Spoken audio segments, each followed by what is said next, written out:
Hi, my name is Valentino Zubiri. In Asia, there's a saying that if you make 1,000 cranes, the origami cranes, a wish of yours will be granted.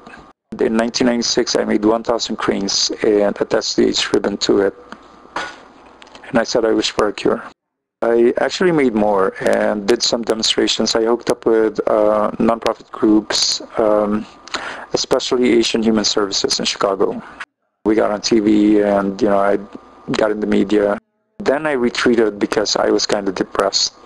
Through the years, once in a while, since I put the project on the internet, once in a while I would get an email from someone who asked me for permission to make the cranes with the AIDS ribbon on it. And I remember getting a few from African hospitals and one in Australia. They said making the cranes from for HIV/AIDS awareness was therapeutic, and the kids actually loved them because they were hanging like mobiles. So now I'm redoing the cranes, but with a twist.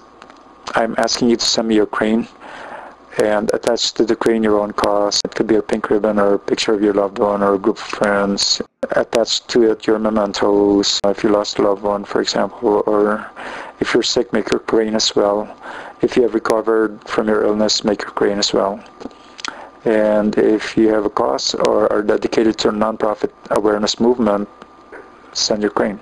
When I get enough, I will combine yours with those of others and bring them to the right venue, organization, sponsor, hospital, gallery, or museum. In time, we'll make your cranes fly. I'm an artist. In 1996, I made what I call the AIDS crane. It's a response to the death of 3 friends of mine who passed away within 4 months of each other, all due to complications from HIV/AIDS. At a time when I was just beginning to treat my artistic career and the world was exciting for me. Meanwhile, like one of them, David, was talking about just getting a new job when he gets out.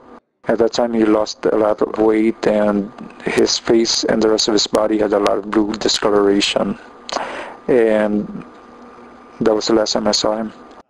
In 2002, I became a lab rat. Lab rats are usually healthy people on whom the drug companies would test drugs on before the sick people use the drug. Most of the time, they would test combinations of already approved drugs, so it's really nothing dangerous about it. I learned about it from a friend, and the first drug test on me was for HIV and painkillers. So it was a combination for HIV patients. Even though I was compensated, I felt that it was the least I can do to help sick people. Around the time, I also did massage, and I already had plans to become a writer. So I figured massage would give me something to write about, and my massage clients became my mentors. In 2006, 4 years later, I was writing my first memoir about the time I did massage, and once again, I was being aggressive about it. I actually stopped doing massage when I finished the first draft of the book.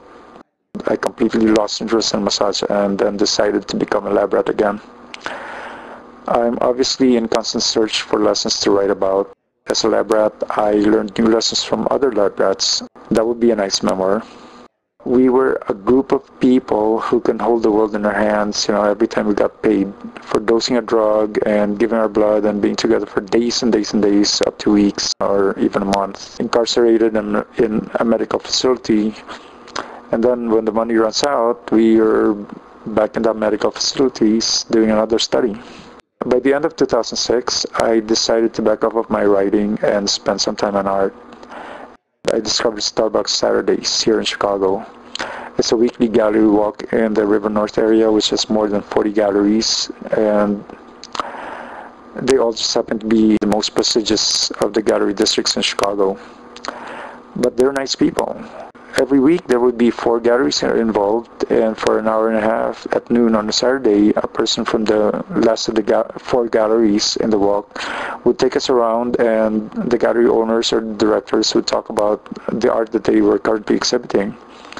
Once again, I was looking for lessons to be learned, and I learned a few new ones from this new group of people, the galleries. And my face became familiar to them because I was there a lot, that I started taking footage of the talks they gave to the visitors because I thought these were moments that I could share with the rest of the world forever. And I shared them on my blog at www.chicagoartmovement.com. So if you have time, head over there and see what I'm talking about. And my claim is that there's an art movement in Chicago, and this time it's a movement by the galleries. And they took the responsibility of creating a movement from the artists. They let the artists do as they wish. All these different techniques that people are doing now. And so, of course, the definition of an art movement is different. This time it's not about the technique. It's about what is in the heart of these people and the feeling of community and approachability and the fact that they are actually sharing their knowledge. So whenever I was in Chicago and not doing any lab rat studies, I would be in the gallery area, and I went there not just looking at art, but I was also looking to discover new lessons that I might write about. If you're an artist, you must know that these galleries, according to Byron Roche from Byron Roche Gallery, he gets more than 10 inquiries a day for representation, and these galleries have no choice but to say no. To this day, I'm not even represented by them. I'm just happy to be there.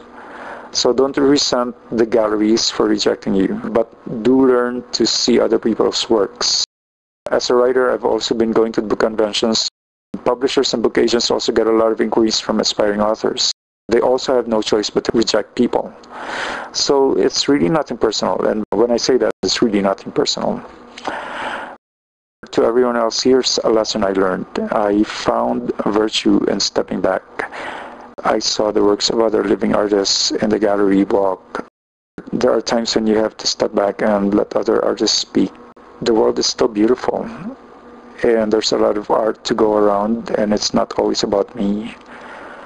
And so now I'm going back to the Origami Cranes. I'm stepping back even more than I already have, and I found virtue in appreciating the works of other professionals, other fine artists. But with the cranes, I see that the work of a child, or someone who is suffering, or someone in a poor country, or someone who believes in a great cause, these could even be more valuable than the most expensive works in a gallery or museum. Lately also, I thought I was eating healthy by eating sardines, and instead my uric acid, cholesterol, and triglycerides shot up. So I started getting rejected as a lab rat. So I believe that God wants me to move on, and doing the cranes is the way to do it for me right now. So as you make your crane, knowing that it will be shared with others, it just might be great therapy for you as well. And maybe lessons will be learned, and they'll emerge from this exercise. So I hope you send your crane, and thanks for listening.